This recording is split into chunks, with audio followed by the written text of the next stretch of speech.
Hi అండి, అందరికీ నమస్కారం.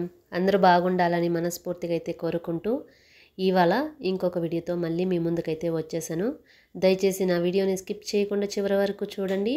అదేవిధంగా నా వీడియో కొద్దిగా నచ్చినా కానీ ప్లీజ్ లైక్ చేస్తారా?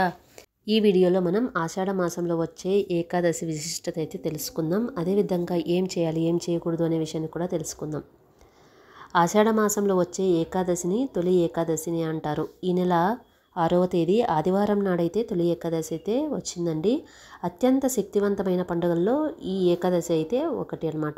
ఈ రోజున విష్ణు పూజలకు కోటి జన్మల పుణ్య ఫలితం లభిస్తుందని పెద్దలు చెప్తారు. మీ కష్టాలన్నీ వెంటనే తొలగిపోయి మీ కుటుంబానికి సిరి సంపదలు కలుగుతాయి విష్ణువుని ఆరాధించడం వల్ల. శక్తివంతమైన తొలి ఏకాదశి పూజా విధానం పాటించాల్సిన విధి విధానాల గురించి కూడా ఈ వీడియోలో అయితే తెలుసుకుందాం. జూలై 6వ తేదీన తొలి ఏకాదశి పండుగ వచ్చింది కదా. ఆ రోజున ముక్కోటి దేవతలందరూ భూమిపైకి వచ్చి విష్ణుదేవుడిని పూజిస్తారట. కాబట్టి ఇంతటి శక్తివంతమైన తొలి ఏకాదశి రోజున ఎవరైతే వెంకటేశ్వర స్వామి పూజిస్తారో అలాంటి వారికి కుటుంబంలో రాజయోగం సిద్ధిస్తుందని శాస్త్రం. ఈ తొలి ఏకాదశి పండుగ రోజు ఇంట్లో పూజ చేసే ఆడవాళ్ళు ముందుగా తెల్లవారుజామునే నిద్రలేచి ఇల్లంతా శుభ్రం చేసుకోవాలి. అయితే ఇంటిని శుభ్రం చేసేటప్పుడు నీటిలో కొంచెం రాళ్ళుప్పు వేసి ఇల్లంతా శుభ్రం చేసుకోండి. ఇంట్లో ఉన్న నెగిటివ్ ఎనర్జీ మొత్తం తొలగిపోతుంది. ఈ ఏకాదశి రోజున ప్రతి ఒక్కరు కూడా తప్పకుండా తలస్నానం చేయాలి. ఏకాదశి రోజున తలస్నానం చేసేటప్పుడు నీటిలో కూడా 2 తులసి ఆకులను వేసుకొని తలస్నానం చేస్తే జాతకంలో ఏమైనా దోషాలు ఉంటే అవి కూడా తొలగిపోతాయి. అదేవిధంగా పుణ్య ఫలితం కూడా లభిస్తుంది. ఇంటి గుమ్మానికి కూడా మామిడాకులు కూడా కట్టుకోవాలి. ఇంటి గుమ్మానికి మామిడాకులు ఉంటే మీ ఇంట్లోకి దేవతలు అడుగు పెడతారు. అలాగే ఇంటి గడపలకు పసుపు రాసి ఇంటి ముందు ముగ్గులు కూడా వేసుకోవాలి. ఇంట్లో పూజ చేసి ఆడవారు పసుపు రంగు వస్త్రాలను ధరించి పూజిస్తే మీ పూజలకు రెట్టింపు పుణ్య ఫలితం కూడా కలుగుతుంది. ఇంట్లో పూజ ప్రారంభించే ముందు ఆడవాళ్ళు కాళ్ళకు పసుపు రాసుకుని పాపిట్లో కుంకుమ బొట్టు పెట్టుకుని ఇంట్లో పూజ ప్రారంభించాలి. సాధారణంగా ఇంట్లో పూజ చేసేటప్పుడు దేవుని పటాలకు పసుపు రాసి కుంకుమ బొట్లు పెట్టుకుంటాం. కానీ తొలి ఏకాదశి రోజున మాత్రం దేవుని పటాలకు గంధం రాసి కుంకుమ బొట్లు పెట్టుకోవాలి. అంటే పసుపుకు బదులు గంధం అయితే వాడుకోవాలన్నమాట. పూజ గదిలో ఉన్న వెంకటేశ్వర స్వామి పటాన్ని పసుపు రంగు పూలతో నిండుగా అలంకరించుకోవాలి. అలాగే తులసిమాలను కూడా సిద్ధం చేసుకుని పటానికి అయితే వేయండి. ఈ తొలి ఏకాదశి రోజున విశేషంగా పిండి దీపాలు కూడా వెలిగించుకోవాలి. తొలి ఏకాదశి రోజున పూజ చేసేవాళ్ళు బియ్యపిండితో కొన్ని పచ్చిపాలు పోసి చిన్న చిన్న ప్రమిదలను చేసి వాటిలో దీపాలను అయితే వెలిగించుకోవాలి. కుంకుమ బొట్లు కూడా ఆ దీపాలన్నిటికీ కూడా పెట్టడం వల్ల మీకు సంతుష్టి అనేది లభిస్తుందన్నమాట. ఆవు నెయ్యిని వేసి 7 ఒత్తులతో దీపారాధన అయితే చేయాలి. స్వామివారి పూజలో విశేషంగా 3 పిండి దీపాలను వెలిగిస్తే చాలా మంచిది. ఈ రోజున ఆవు నెయ్యితో దీపం వెలిగిస్తే ఆర్థిక సమస్యలు ఏమైనా ఉంటే అవి కూడా తొలగిపోతాయి. ఇంట్లో ఆదాయం కూడా పెరుగుతుందన్నమాట. ఏకాదశి పూజలు ఏది ఉన్నా లేకపోయినా పూజలో తులసి ఆకులు ఉండాల్సిందే. కాబట్టి తొలి ఏకాదశి నాడు పూజ గదిలో కొన్ని తులసి ఆకులను పెట్టుకుని ఇంట్లో దీపారాధన అయితే చేసుకోండి. ఇక స్వామివారి పూజలో నైవేద్యంగా పేలాపిండిని నివేదించాలి. ఈ తొలి ఏకాదశి రోజున విష్ణుమూర్తికి పేలాపిండిని నివేదిస్తే విష్ణుమూర్తి త్వరగా ప్రసన్నుడై మీ కుటుంబానికి ఆయు ఆరోగ్యాలను అష్ట ఐశ్వర్యాలను ప్రసాదిస్తాడు.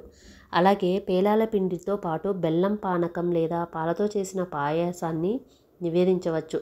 తొలి ఏకాదశి రోజున ఇంట్లో పాలు పొంగించి ఆ పాలతో నైవేద్యాన్ని తయారు చేసి విష్ణుమూర్తికి నివేదిస్తే మీ ఇంటి ఆర్థిక పరిస్థితి కూడా మెరుగుపడుతుంది. ఇంటి ఆదాయం రెట్టింపు కూడా అవుతుంది. ధనధాన్యాలకు కొరత ఏర్పడకుండా ఉంటుంది. ఇక స్వామివారిని పూజించేటప్పుడు తప్పనిసరిగా విష్ణు సహస్రనామాలు చదువుకోవాలి. ఈ రోజున విష్ణు సహస్రనామాలు చదివితే విష్ణు ఆశీర్వాదం తప్పకుండా మీకు లభిస్తుంది. అయితే విష్ణు సహస్రనామాలు చదవలేని వారు ఓం నమో భగవతే వాసుదేవాయ అనే మంత్రాన్ని చదువుతూ వెంకటేశ్వర స్వామిని పూజించండి. విష్ణు సహస్రనామాలు చదివినంత పుణ్యం మీకు లభిస్తుంది. చివరగా స్వామివారికి హారతి ఇచ్చి సాంబ్రాణి పొగను వేసి ఒక కొబ్బరికాయనైతే పగలగొట్టండి.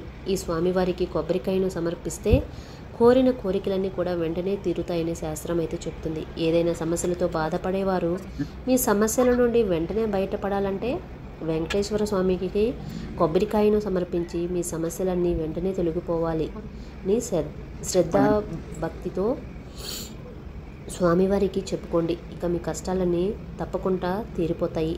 ఇక పూజ పూర్తయిన తర్వాత చివరిగా 3 ప్రదక్షిణలు చేసి తలపైన అక్షంతలను వేసుకుని స్వామివారికి నమస్కారం చేసి పూజ గదిలో ఉన్న పేల పిండిని తీసి కుటుంబం అంతా ప్రసాదంగా తినాలి.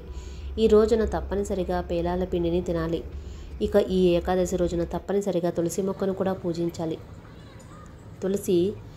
తొలి ఏకాదశి రోజున తులసి మొక్కను పూజించిన వారికి ఐశ్వర్యానికి లోటు లేకుండా ఉంటుంది. అలాగే రావి చెట్టు కింద దీపాలు వెలిగించి రావి చెట్టుకు ప్రదక్షిణలు చేస్తే కూడా సకల పాపాలు తొలగిపోయి సకల ఐశ్వర్యాలు అనేటివి కలుగుతాయి. ఇక ఇంట్లో పూజ పూర్తయిన తర్వాత ఇల్లంతా సాంబ్రాణి పొగను వేసుకోవాలి. తొలి ఏకాదశి రోజున తప్పనిసరిగా ఆడవారు ఉపవాసం ఉండాలి. ఈ రోజున చేసే ఉపవాసాలకు 1,000,000 జన్మల పుణ్య ఫలితం లభిస్తుంది. మీ కుటుంబం మొత్తానికి కూడా అష్ట ఐశ్వర్యాలు కూడా సిద్ధిస్తాయి. అయితే ఈ రోజున ఉపవాసం ఉండలేని వారు సాత్విక ఆహారాన్ని కూడా తీసుకోవచ్చు. అంటే ఉల్లిపాయ, వెల్లుల్లి, కందిపప్పు, చిక్కుడుకాయలు లేకుండా ఆహారాన్ని తీసుకోవాలి. తొలి ఏకాదశి ఆదివారం వచ్చింది కాబట్టి చాలామంది మాంసాహారాన్ని తినేస్తూ ఉంటారు. పొరపాటున దయచేసి ఈరోజు అస్సలు మాంసాహారాన్ని తినకూడదు. ఈ ఏకాదశి వ్రతాన్ని ఆచరించే ఆడవారు మధ్యాహ్న సమయంలో అసలు నిద్రపోకూడదు. అలాగే మంచం పైన కూడా కూర్చోకూడదు. తొలి ఏకాదశి రోజున సాయంత్రం సమయంలో ఇంటి ముందు 2 దీపాలు వెలిగించాలి. సాయంత్రం సమయంలో ఇంటి ముందు దీపాలు వెలిగిస్తే మీ ఇంట్లోకి వెంటనే లక్ష్మీదేవి అడుగు పెడుతుంది. ఈ పవిత్రమైన రోజున పేదలకు దాన ధర్మాలు చేయాలి. తొలి ఏకాదశి రోజున పేలపిండిని దానం చేస్తే గొప్ప పుణ్య ఫలితం లభిస్తుంది.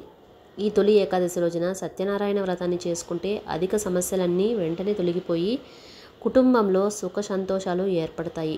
ఈ తొలి ఏకాదశి నాడు ఇంట్లో ఉన్న ఆడపిల్లలందరూ కూడా కాళ్ళకు పసుపు అయితే రాసుకొని పూజ చేసుకోవాలి. ఇది మాత్రం అస్సలు మర్చిపోకండి.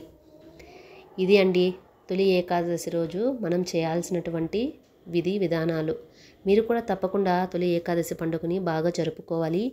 ఆ లక్ష్మీదేవి కటాక్షం మీకు లభించాలని నేనైతే కోరుకుంటూ వీడియోనైతే ఎండ్ చేస్తున్నాను. నా వీడియో నచ్చితే దయచేసి ప్లీజ్ లైక్ చేయండి. ఇలాగే ప్రతిరోజు కూడా మీకోసం ఏదో ఒక మంచి విషయంతో అలాగే కథలతోటి మీ ముందుకైతే నా వీడియోలో తీసుకువస్తూ ఉంటాను.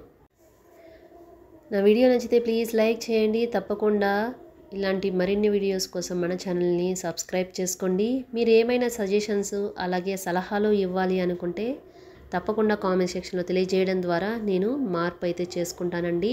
ఎందుకంటే నాకు తెలియని కొన్ని విషయాలు మీరు చెప్పడం ద్వారా నేను నేర్చుకోవడానికి కూడా ట్రై చేస్తానన్నమాట. ఇది అండి ఇవాళ వీడియోతో ఇంతతో ఎండ్ అయితే చేస్తున్నాను. ఇంకొక వీడియోతో మళ్ళీ మీ ముందుకు వస్తానన్నమాట. అంతవరకు అయితే by, have a nice day. Video నచ్చితే లైక్ చేయండి, కామెంట్ చేయండి, సబ్స్క్రైబ్ చేసుకోండి.